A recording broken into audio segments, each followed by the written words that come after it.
Hello friends, welcome my কিচেনে। অনেক দিন পর তোমাদের সাথে একটা রেসিপি শেয়ার করতে চলে এসেছি। তোমাদের সাথে অনেক দিন কোনো রেসিপি শেয়ার করতে পারছি না। আজকে রেসিপির নাম পটল পনিরের মিলমিশ দোরমা। তার জন্য আমি দেশি পটল নিয়েছি। পটলগুলোকে খোসা ছাড়িয়ে একটা সাইড কেটে এইভাবে বীজগুলোকে আমি বের করে নিচ্ছি। প্রত্যেকটা পটলের বীজ বের করা হয়ে গেছে। পেস্টের জন্য ছোট একটা পেঁয়াজ, কয়েক কোয়া রসুন আর আদা কাঁচা লঙ্কা দিয়ে পেস্ট করে নিলাম। আর পটলের যে বীজগুলো ছিল ওগুলোকেও আমি পেস্ট করে নিচ্ছি। তেল গরম হয়ে গেছে, দিয়ে দিচ্ছি তেজপাতা, শুকনো লঙ্কা, গোটা জিরে আর পেঁয়াজ আদা রসুনের পেস্ট, হলুদ গুঁড়ো, লঙ্কা গুঁড়ো, জিরে গুঁড়ো, ধনে গুঁড়ো দিয়ে ভালো করে মিক্সড করে পটলের যে পেস্টটা করেছিলাম ওটা দিয়ে ভালো করে নেড়ে চেড়ে ভেজে নিয়ে দিয়ে দিচ্ছি সেদ্ধ আলু। আবারও সামান্য নুন দিয়ে নেড়ে চেড়ে ভেজে নেব। ভাজা হয়ে গেলে এর সাথে গ্রেট করে দেবো পনিরটা আমি এভাবে গ্রেট করে দিচ্ছি, তোমরা কুচি করে দিতে পারো। পনিরটা দেওয়ার পরে কিছুক্ষণ আবারও নেড়ে চেড়ে নিয়ে আমি পুরটা ঠান্ডা হতে দেবো। যতক্ষণ ঠান্ডা হচ্ছে ততক্ষণ আমি কিছুটা চিনে বাদাম ভেজে থেতো করে নিচ্ছি। বাদামগুলো পুরের ওপরে ছড়িয়ে দিয়ে ভালো করে মাখিয়ে নিয়ে আমি পুর তৈরি করেছি। তো এই পুরগুলো প্রত্যেকটা পটলের মধ্যে আমি সুন্দর করে পুরটা ঠেসে ভরে নেব।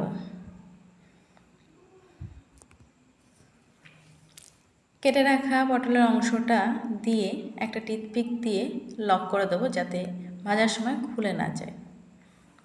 প্রত্যেকটা পটলকে আমি এইভাবে পুর ভরে টিথপিক দিয়ে আটকে দেবো। তাতে কি হয়, ভাজার সময় খোলার ভয়টা থাকে না। তো বন্ধুরা, তোমরা কে কোথার থেকে দেখছো একবার কমেন্ট করে অবশ্যই জানিও। আর আমার ভিডিও কেমন লাগে অবশ্যই জানাতে ভুলবে না। খারাপ লাগলেও জানাবে, ভালো লাগলেও জানাবে। তোমাদের কমেন্টের আশায় থাকলাম।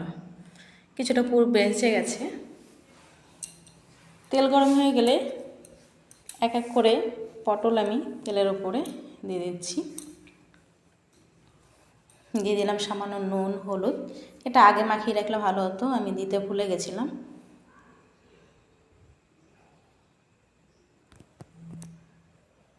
কিছুক্ষণ নেড়ে চেড়ে হলুদ নুনটা মাখিয়ে নিয়ে একটা ঢাকা দিয়ে লো ফ্লেমে কিছুক্ষণ ঢেকে রাখবো। একটা সাইড হয়ে গেছে, খুব সাবধানে উল্টে দিয়ে অন্য সাইডটাও ভেজে নেব।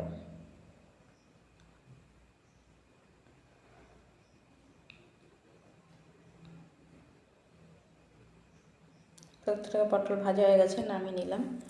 ফোড়নে দিয়ে দিচ্ছি শুকনো লঙ্কা, তেজপাতা, গোটা গরম মশলা। একটু নেড়ে চেড়ে নিয়ে এর মধ্যে আদা, পেঁয়াজ, রসুন, কাঁচা লঙ্কার পেস্ট দিয়ে কিছুক্ষণ ভেজে নেব যতক্ষণ না পেঁয়াজ রসুনের গন্ধটা যাচ্ছে। তারপর এতে অ্যাড করব হলুদ গুঁড়ো, জিরে গুঁড়ো, লঙ্কা গুঁড়ো, কিছুটা জল দিয়ে একটু মশলাটা ভেজে নেব। অ্যাড করছি নুন, অ্যাড করছি টক দই। টক দইটাকে ভালো করে মশলার সাথে ফেটিয়ে নিচ্ছি। দিয়ে দিচ্ছি স্বাদ মেনটেন করার জন্য সামান্য চিনি। যে বেঁচে গেছিলো পুরটাও আমি মশলার সাথে অ্যাড করে দিচ্ছি। এতে গ্রেভিটা একটু গাঢ় হবে। সামান্য জল দিয়ে আমি কিছুক্ষণ ফোটাতে দেবো। ঝোলটা ফুটে উঠলে ভেজে রাখা পটলগুলো এক এক করে কড়াইতে দিয়ে দিচ্ছি।